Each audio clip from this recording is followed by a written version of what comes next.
Hi everyone. Hope you're all well. So today I'm going to take you into the greenhouse and I'm going to show you all the little seedlings that have been overwintering in the greenhouse. And I'll explain what I need to be doing with them now. For any new viewers, my name's Diane. I garden here in the northeast of England. So it's a very grey, cold day today. It's 2 degrees Celsius, so very cold. I'm well wrapped up. So I'll take the camera off the tripod now and I'll show you around the greenhouse. One of the most important tips I can give you is to get as much airflow in your greenhouse so you conservatively as possible when you've got plants inside. So keep the door open as much as possible. I've got a little hook there that just hooks the door open. So my greenhouse over the winter, the door I would say has been open 80% of the time. Even when there's been snow on the ground, I've had the door open.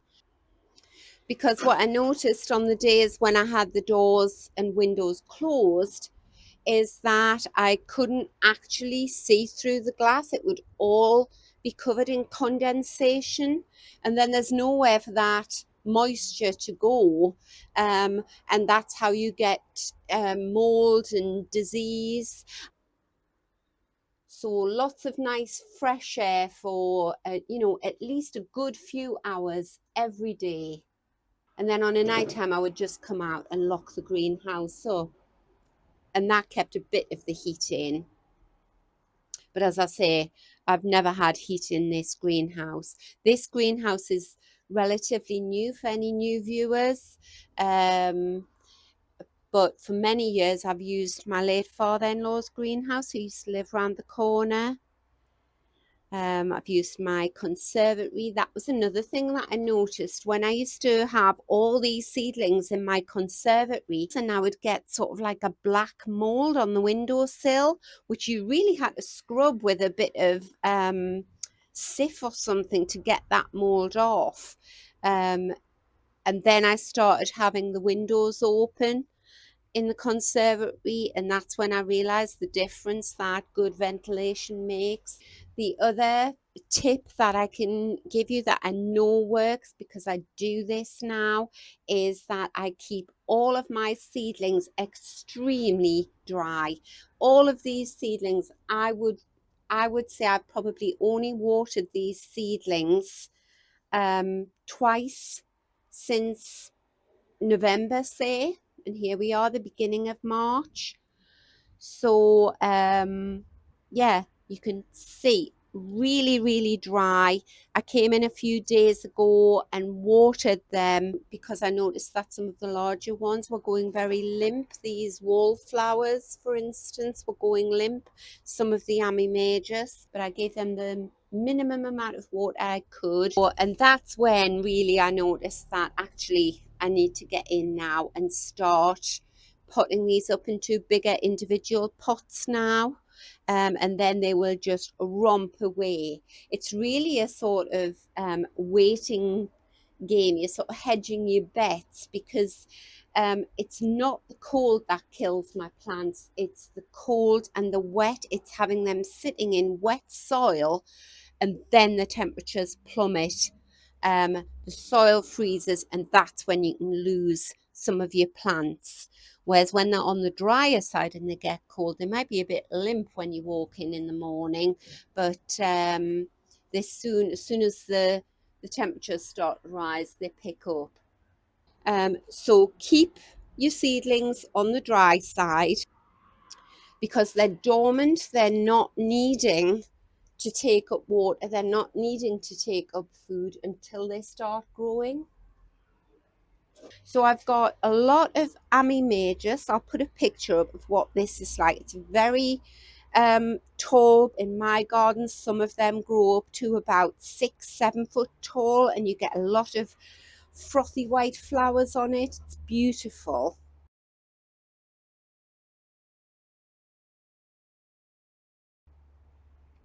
It's an annual, which means it just will grow and flower in one year and then die, and it doesn't come back the next year.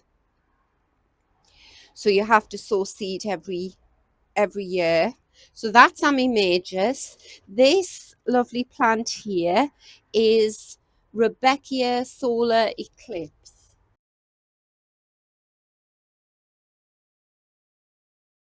And what I've found over the years growing Rebecca and Echinacea is I would sometimes put the plants in the garden when they look like this size.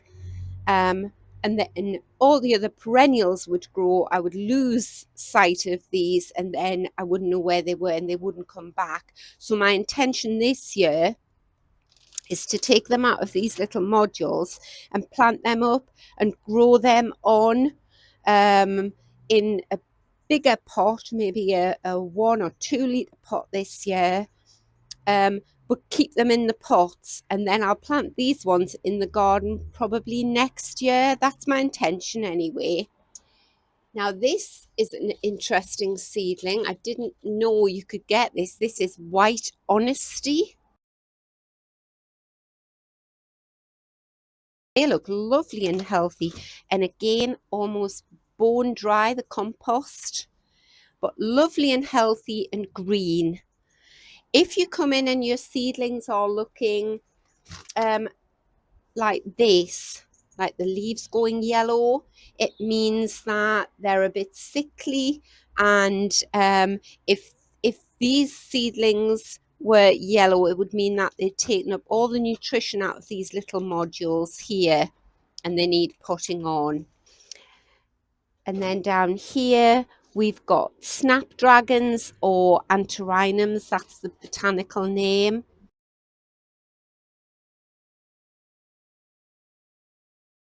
Now these antirrhinums are some of the plants that I've noticed have sort of shot up over the last week. So I would say last week they were down to about there, but that's fine. These are particularly small little modules. You see they go to a point, so they definitely need potting up into 9cm pots. All you do is when you pot them up is you snap the top leaves off, they get thrown away. This encourages side shoots to come out, and what you'll have is a lovely bushy little antirrhinum plant then.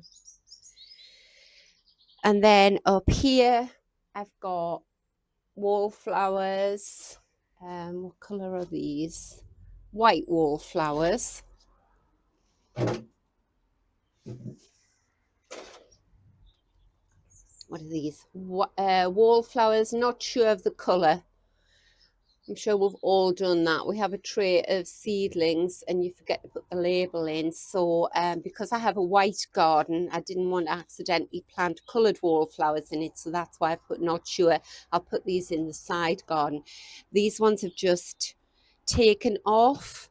What I find is with packets of wallflowers, say you plant a mauve packet and an orange packet, as I did, the mauve ones, hardly any of them germinated. The orange ones, everything germinated. And they grow at different rates, but they all catch up in the end. Here we've got yellow wallflowers. So I'm definitely not going to be potting up all of these plants today because it's so bitterly cold. But I'll maybe say do 1 tray every day over the next few weeks. And then this greenhouse will just fill up. It'll be standing room only.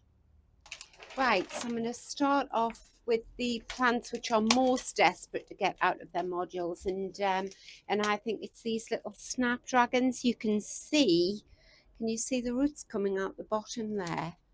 And I should have said, if you're not overwintering plants like this, if you're say sowing your seed now or over the next couple of months, then it's just as important then to have the good ventilation in your greenhouse as well.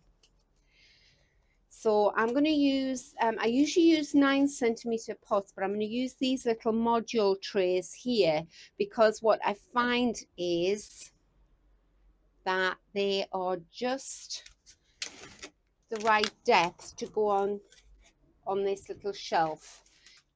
I have a lot of narrow drip trays like that long one along there, so that when they do start growing, I can water them and the whole greenhouse doesn't get saturated. So right, all you do is, and the other tip I can give is that your seedlings will come out much easier if the compost is on the dry side than if it's wet. Actually, I'm going to take these gloves off. As cold as it is, take them off. Tip them out onto your hand, and that's the nice little root ball that I've got there. Pop him in, put some compost on him, bury him quite deep because they're leggy. I'll pinch the tips out in a minute.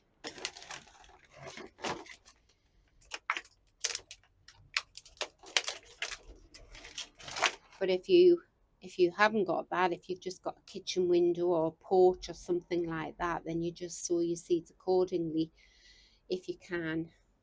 Or maybe you're like me and you just sow far too many seeds and then worry about it when they all germinate.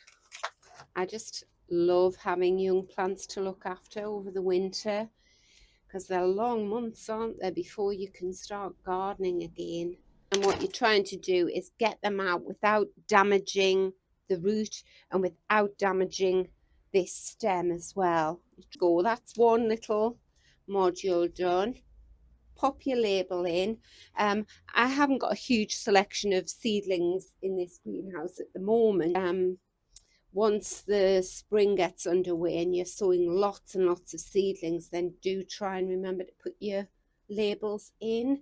So all you do now is pinch the growing tips off. It seems cruel, but you will reap the benefits. The plants will thrive if you pinch the tips out. So there we go.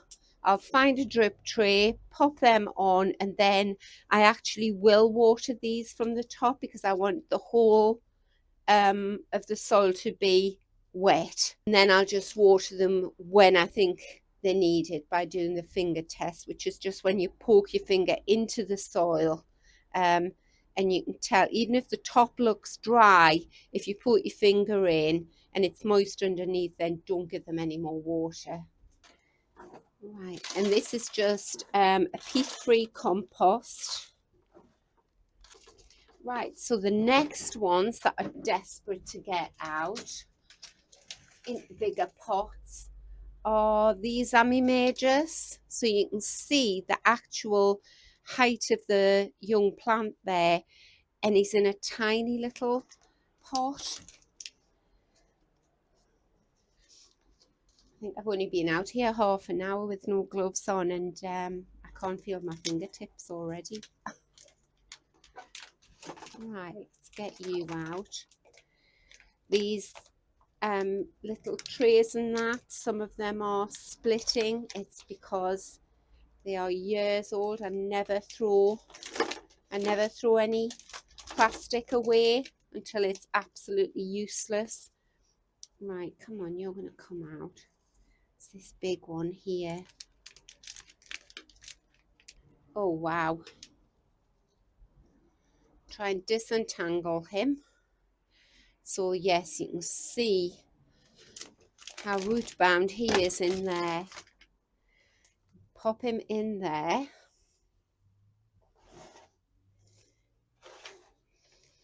Give him some new compost. That's it.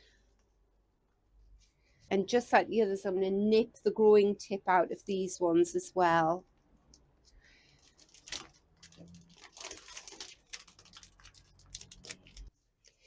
And what I might do with the Ammi majus, because they've been overwintered in the greenhouse with the door open most of the time, And because they grow so tall so quickly, I might put the Ammi majus straight into the cold frame and just shut the cold frame lid on a night time. I always think I plant far too many seeds, but I do love giving them away. I give them to my sisters and neighbours, friends. Now, if I hadn't had to water these seedlings a couple of days ago, they would have come out much more easily. But as I say, they were desperate for a drink. It's like all of a sudden the growing season starts. And all of these modules, I washed them all out at the end of last year and never put dirty pots away, because that's just asking for trouble. You never know what's going to be in them. Right, I think we'll have a look and see some of this honesty.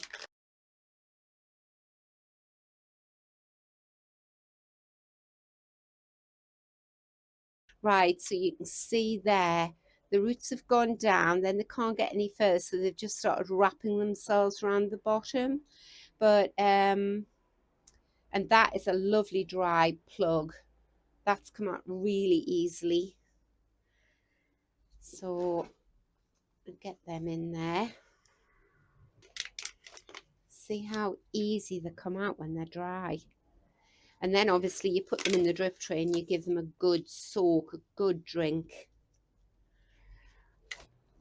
I'm growing this white honesty because I have a white garden, and the back of my garage, I painted the wall black so that the plants would show up against it. And what I've realised is at the back of the garage, it is total shade all day, and I'm really struggling to find tall plants in white that will give me some immediate impact. And then when I found honesty, because I've got lots of purple honesty in the garden as a whole, it just sells seeds, and once you've put it in, it sort of comes back year after year. Not the same plant, it drops its seeds and you get new plants every year. It is an annual. Oh, they're going to be much happier there. I think I might treat myself to a new tray. I've had this one for years and years, and it's cracked at the back there. You can get proper trays, potting on trays, and they're sort of three-sided with a sort of lip at the front. Right, so I'll show you this tray, but these were some seedlings, some Ammi majus seedlings that were just left over, and I can't bear to throw anything away that's living. So this was just an old container that mushrooms were in, and I thought, I'll give them a fighting chance. So I poked some holes in the bottom, filled it only half full with soil, as you can see, and put these little baby plants in, and they actually look healthier than a lot of the ones that are in individual modules. And then give them a good water so that the water drains right the way through.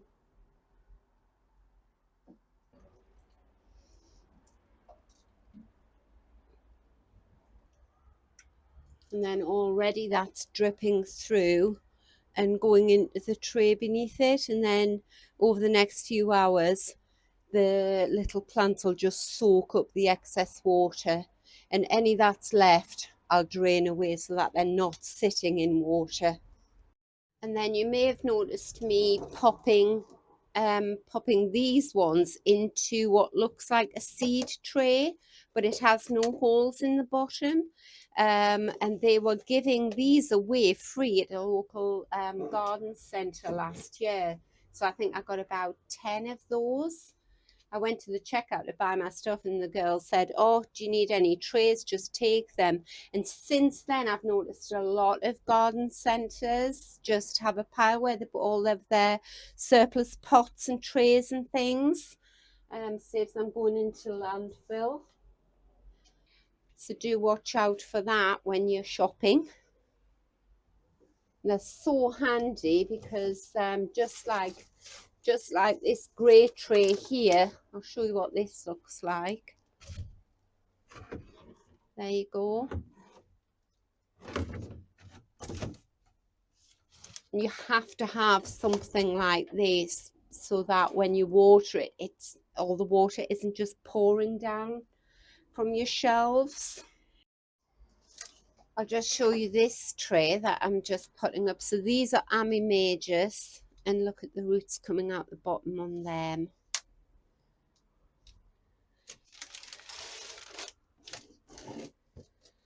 But these are a very quick growing annual. So yeah, completely pot bound. But because it's been dormant, I'm not worried about that. If that plant looked like that in the growing season, you know, April, May, June, when I pulled it out of its module, these leaves would probably be yellow. It would have taken up all the nutrients, but it's done exactly what I wanted it to do. So it's got a fantastic root ball. I'm putting them into these rather large pots here. I think these must be about 9 centimetre. And just while I've been potting on here, I thought, yeah, I'm definitely putting the Ammi majus straight into one of the cold frames. And then I'm just going to shut the lid every night and open it through the day, weather permitting. I'll take another one of these out. I'll try and find some pictures of the white garden with the Ammi majus in, or some old footage from last year. Because my garden is quite shady in areas, and I find that the Ammi majus, the white of the Ammi majus really pops in the shade. But having said that, they do grow better in sunshine. Oh, these have just been so desperate to get out these little pots. So in my opinion, the star of the show is definitely the Ammi majus that I've dotted around, which is this beautiful annual that I grew from seed. I grow it every year. So this is what it looks like before the flowers open, this lovely green colour. This one I planted at the back and it sort of flopped, but these plants here, so I think there's 3 of them. If you look at the thickness of the stems on them, you know, they're really robust. They're like bamboo. Very, very easy to grow. So I've got one there, and one there. And I've sort of pinned them up to the trellis there. I love doing this. I really feel like, right, it's begun. The gardening has begun, albeit tentatively. But what I will do is I will go and I'll snap all of the tips off like that. This crate, I've got lots of these. Again, another freebie from a garden centre. Once you know where to look, they're just invaluable. I find these invaluable because say I want to take a tray of these around to my sister's, you just put them in this crate or leave them in the crate, and then they easily go in the back of the car and you're not worried that they're going to spill out all over the place. And the other good thing about these crates is that when the plants are in the cold frame and it rains, the water just goes straight through. And what I've decided to do is, as well, I'm going to put these honesty plants in the cold frame too, because as I say, honesty, that just grows like a weed in a lot of people's gardens, as beautiful as it is. So it's really tough. And one last thing before I tuck these up for the night is this is the difference between sowing your seed in autumn. You can't do it with every plant, but you can do it with an awful lot. If you're not sure, just Google it. So these plants will be ready to go out in the garden, I would say, as soon as the weather warms up a bit, maybe 4 weeks time. Whereas normally I would be waiting for the weather to warm up a bit in 4 weeks' time to sow the seed. So you can imagine the difference. These are just going to go in the ground and sort of hit the ground running, aren't they? I'm going to have flowers much earlier than if I sowed the seed now. And also it gives you an interest through the long winter months, like I say. Right, I'm going to put these in the cold frame. So these are my lovely cold frames. This is a squirrel mesh that my husband made to put over the top to keep the squirrels out. I'll take the mesh off, pop the plants in, then I'll give them a water, because on the bottom, I don't know whether you can notice, but I've got just gravel on top of the earth, so any water just drains through. The lid is just kept open with these little bolts. Unclip them and then put the lid down, and that keeps the temperature a few degrees warmer inside there. And this is just a proper sort of gardening polythene that we bought, and then stapled it to the underside of the cold frame, and it works perfectly fine. So it lets light through, but it keeps the heat in, and it keeps the worst of the weather out. I think I'll pop back out tomorrow and give this cold frame a bit of a tidy up, get all the leaves that have blown in, get them out. These are all tubs of spring bulbs, so lots of crocus. I've got anemones, pushkinia, whatever that is. What else have I got? Oh, muscari. So they are for my bulb ladder.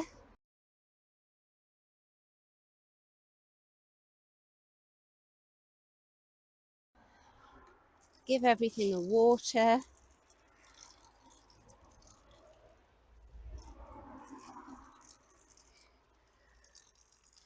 It takes some of the pressure off you, doesn't it, when you get your plants outside to harden them off. They lose that sort of vulnerability and total dependence on you. Right, there we go. All I have to do now is remember to open that up in the morning and close it on a night time for a little while, maybe 2 weeks, and then they'll be completely hardened off. So that's it for the time being. Probably over the weekend I'll probably get these potted up as well. So I hope you've enjoyed the video. I hope you're having fun with your little seedlings, if you have any in your greenhouse or your porch or your conservatory. It'll not be long now and we can get them out in the garden where they belong. So until next time, thanks for watching. Bye.